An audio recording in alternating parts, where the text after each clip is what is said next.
ဟုတ်ကဲ့ဒီနေ့ကျွန်တော်တို့မြောက်ကုန်းပါဖို့ electronic မှာပေါ့နော်ကျွန်တော်ဒီနေ့မနေ့မှာကြောက်ဖြူမျိုးနေကနေပြီးတော့လာဝယ်အားပေးတဲ့ကျွန်တော် customer အတွက်ကျွန်တော်တို့ခိတ်ချပေးရန်အတွက်ကျွန်တော်တို့ပစ္စည်းလေးတွေကိုကားပေါ်တင်နေရမှာဖြစ်ပါတယ်ခင်ဗျဟုတ်ကဲ့ဒီနေ့မှာဆိုလို့ကျွန်တော် customer နေပြီးတော့ Solibo Pin 1.2 volt 300A battery တစ်လုံး kilowatt 6 kilowatt inverter တစ်လုံးကျွန်တော်တို့Prime 985 watt solar 10ချက်ကိုကျွန်တော်တို့အားပေးသွားရပဲဖြစ်ပါတယ်ခင်ဗျ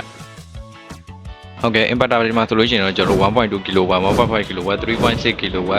3.5 kW 4.2 kW ဆိုပြီးတော့ကျွန်တော်အစုံရှိမယ်ခင်ဗျကျွန်တော်6 kW inverter ဒီမှာဆိုလို့ရှိရင်ကျွန်တော် last power 6 kW Intel 6 kW